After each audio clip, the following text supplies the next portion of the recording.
This is the Scheveningen structure, named after a Dutch seaside city. It was really the favorite structure of Kasparov, and we saw so many fascinating encounters between Karpov and Kasparov in their sort of World Championship matches, especially Game 24 when Kasparov became the world champion for the first time. And I think their games left such a deep impression on many, especially from my generation, that we almost started thinking, black was completely fine or even better. And for a while, sort of the Scheveningen structure went somewhat out of favor for white. But it was just like this power of, well, when the best player, perhaps ever, Kasparov, chooses to play something, it might end up better than it actually is. Even when we later saw Kasparov trying to do it with white, things got more sort of balanced in a way. And these days, I wouldn't say it has fallen fully out of favor.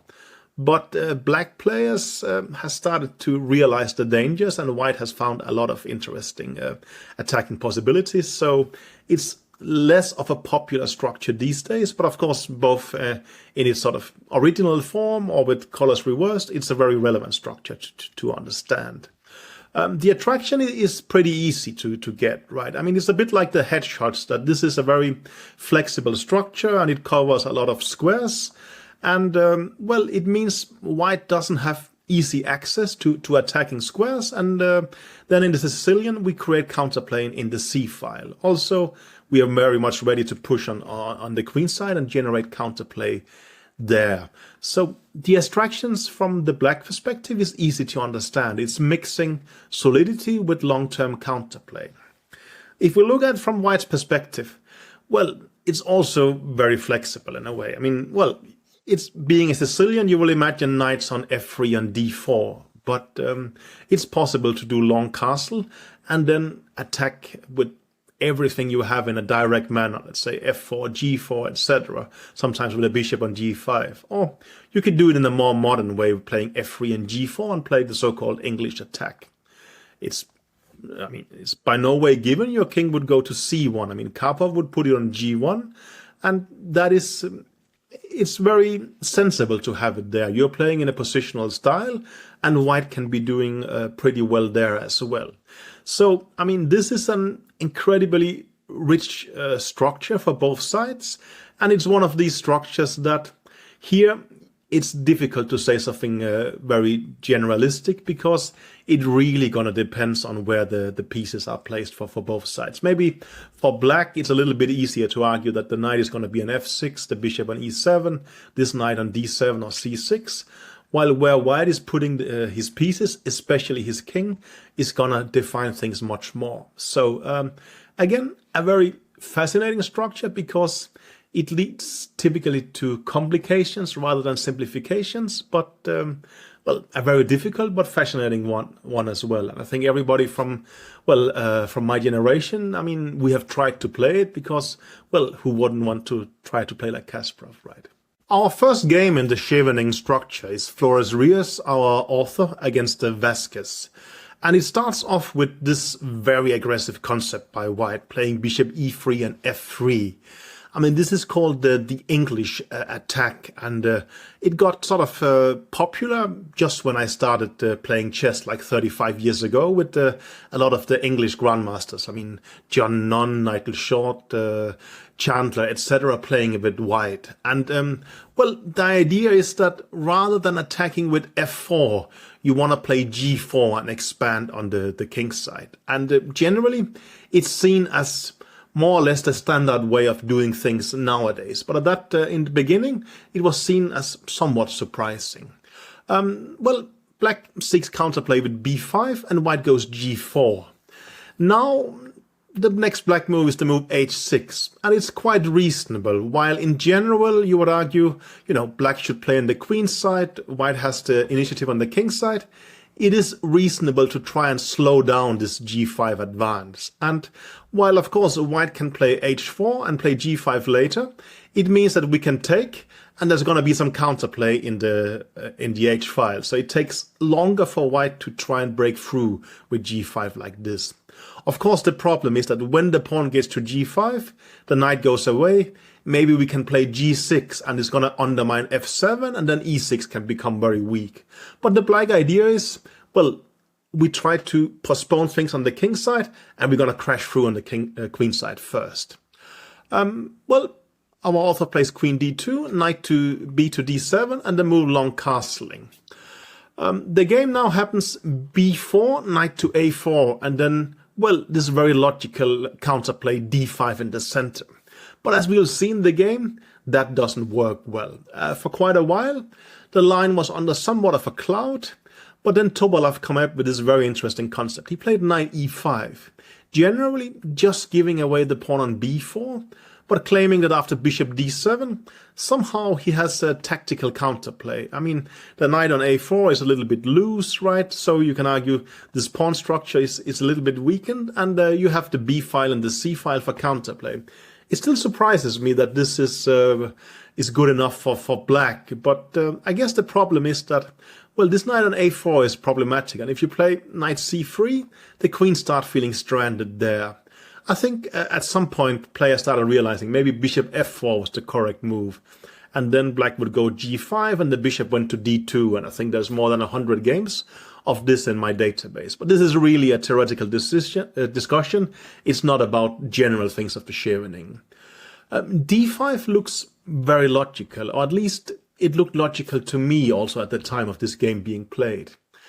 And, well, the point is, black has counterplay in the center before white is getting going on the queen side, king side, right? And in the game, he takes on d5, but to me it looks like, you know, well, white is surrendering the center, and now there's even counterplay like this, and we're threatening to take a pair of bishops.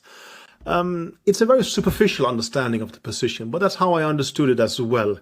It's a very positional way of looking at things. It's not grasping dynamics at all. What Flores-Ries does is just extremely strong. The point is that, well, we have to care about development. And I mean, talking about small things like a pair of bishops.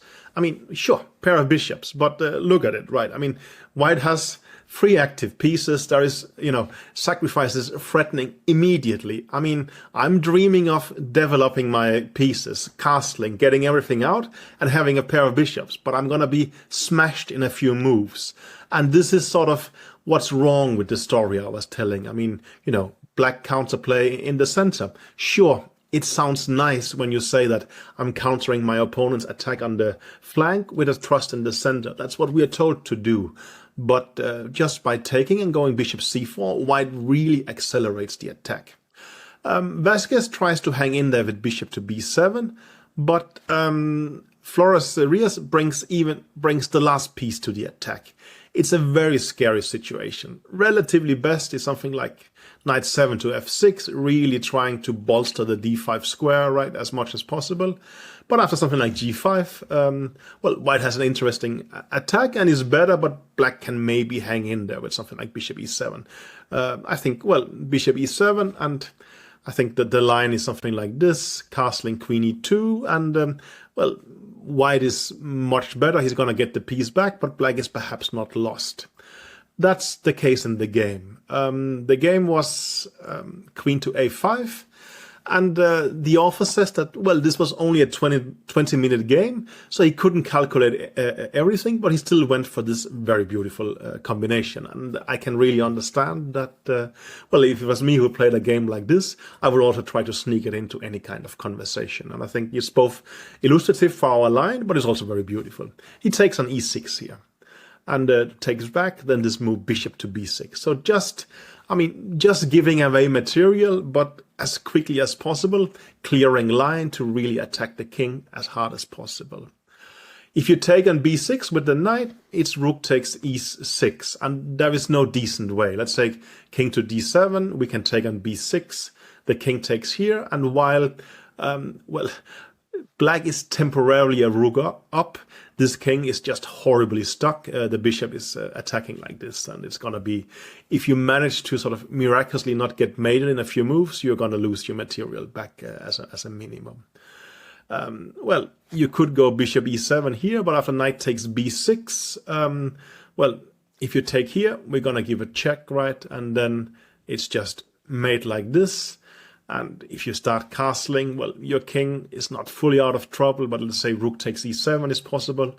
And if you take there, we have rook takes b7 undermining this knight. And if you take, we're going to win your queen. So it really doesn't work out well. Sort of in the game, they took on a4. Now we can take on d5 due to sort of the pin here, right? So the game was bishop to e7, rook takes e6, take on d5, take back.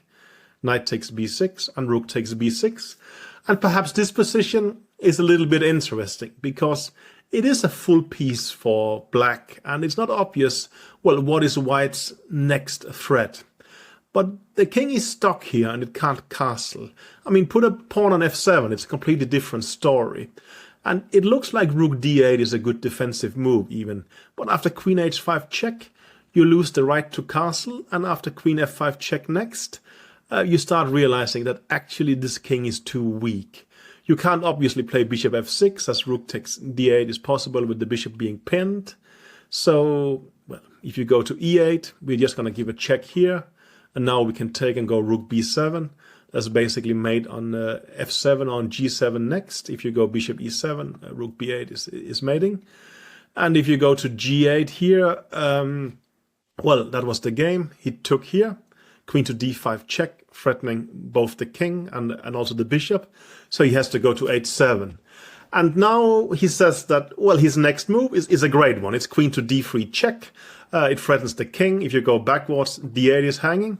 And if you play g6, well, rook to b7 check is a nice interpolation, and we take on d8 next.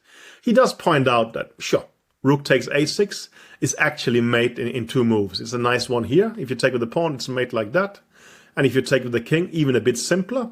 But queen d3 is such a decisive move and such simple that in a 20-minute game, it becomes too much sort of being critical of that.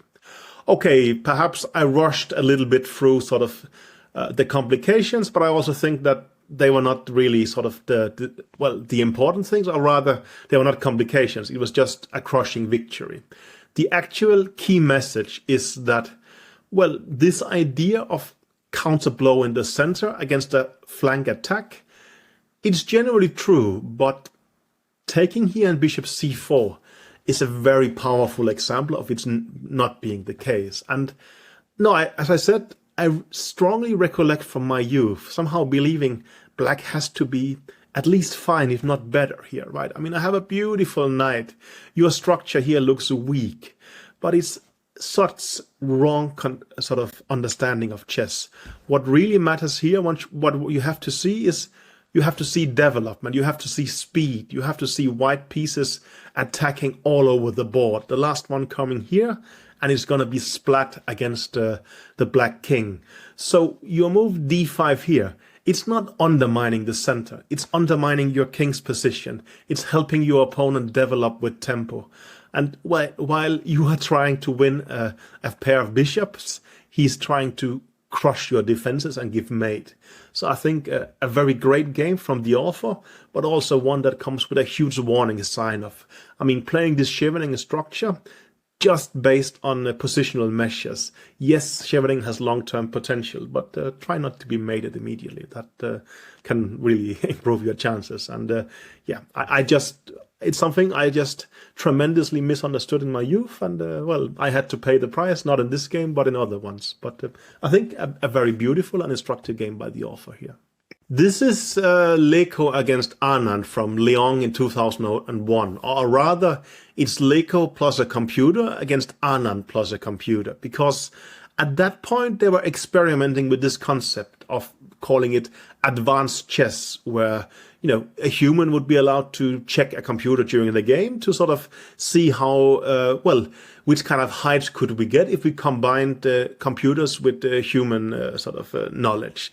Well, that was interesting at that point, but I think at some point Anand made the joke, but with a lot of truth in it, that they were getting to the stage where the computer would say, please just leave me alone. I have this under control. Just try not to interfere with me at all.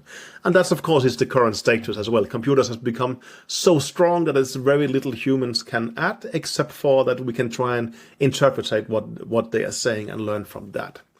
Anyway, the author is giving this example because g5 is a beautiful move here. I mean, it's a typical concept in the Scheveningen, and you are basically trying to sort of, undermine the pawn on f4, meaning the knight can jump to e5 with quite some counterplay. The idea is obvious. If you take on g5, we're going to play knight e5 with tempo, and when the queen goes away, then, we could play it like this even as a sacrifice, as we have some structural compensation. But we rather want to play the move knight to f to d7 first, and due to this tension in sort of this diagonal, we are probably going to be able to take back with the h-pawn next and have not a pawn down on this beautiful knight on e5. It's generally an impressive theme. The problem is that modern computers are completely laughing at it in this particular situation. It says, let me just play the move bishop to g3. It looks ugly and strange to me, but takes. And now, knight e5. Doesn't black just get this nice square? For sure he does, but white doesn't seem to care much. Queen to e2. I mean, I'm getting struck with this misunderstanding of the position I had in my youth here. I mean, that's how everybody saw this position. You can see it's Leko Anand, right? Two of the greatest chess players ever, and one of them being the world champion, the other one getting incredibly close too. They also got it wrong. I mean, what we see here is a beautiful knight, and black having easy counterplay on the queen side. So b5, just developing this. But the computer says, let me play a3 and stop you from playing b4. Okay, I'll go knight fd7. I will reinforce my control of the e5 square. Computer says, sure, but I will take the f file. That's more relevant. I mean, a human move would be rook to b8, trying to, create some kind of counterplay, but the computer goes queen e1. If we go b4 now, we always have to watch out for tactics like this with the rook hanging due to the queen. So let's say we're going to play the move bishop to b7, and white will go king to b1.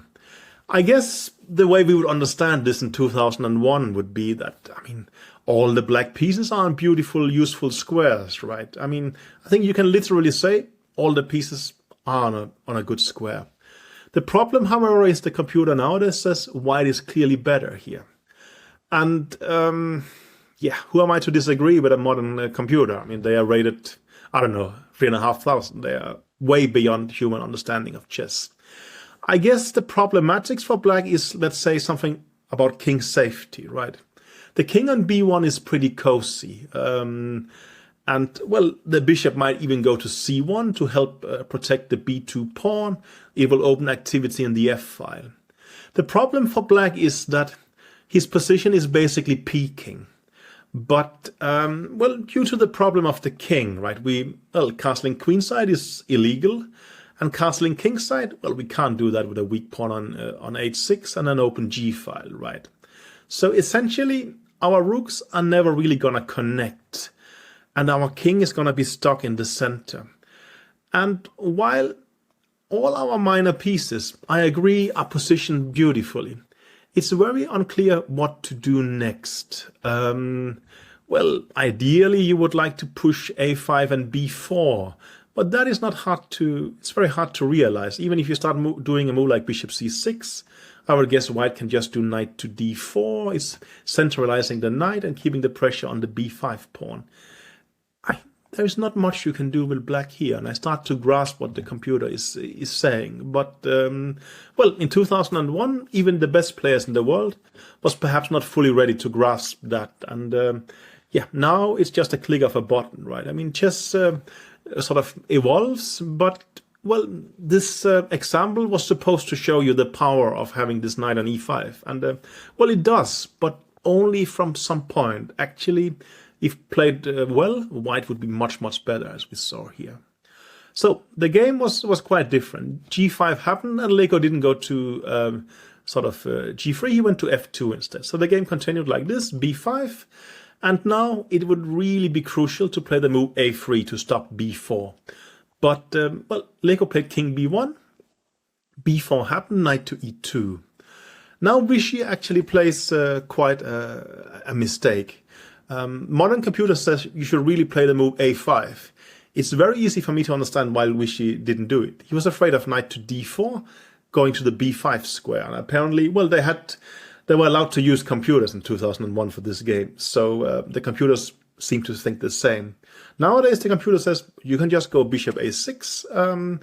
Well, you control the b5 to some extent, and also you would like to exchange this bishop, apparently. And if the knight jumps to b5, we can still stand on the b8 square.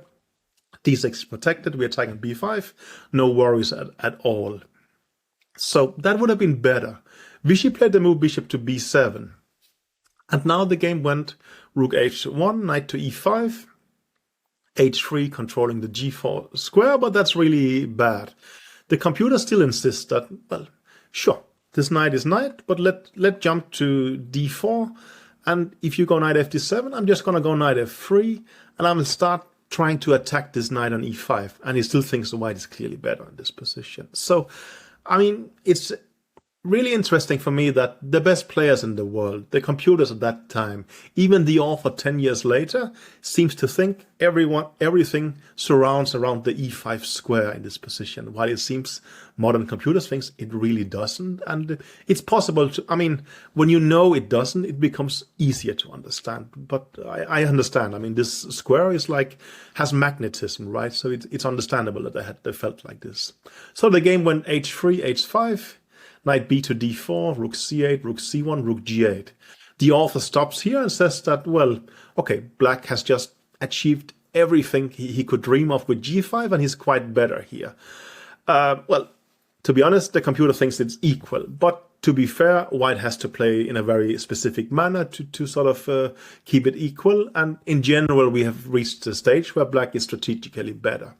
But I thought, well, you can argue a useless example because its conclusion is generally wrong, but I think a very interesting example because it does show sort of the potential power of g5 in the way we end up, but it also shows that, I mean, well, that it is really wrong in many ways. That, I mean, here, this beautiful knight on e5, everything else being in good order for black, apparently, is not the case at all. No, that the move g5 we played has broken the black pawn structure to an extent that is actually permanently damaged. And even if we end up in something like this, black could be in huge trouble. So I thought, while perhaps not intended this way, a very interesting example.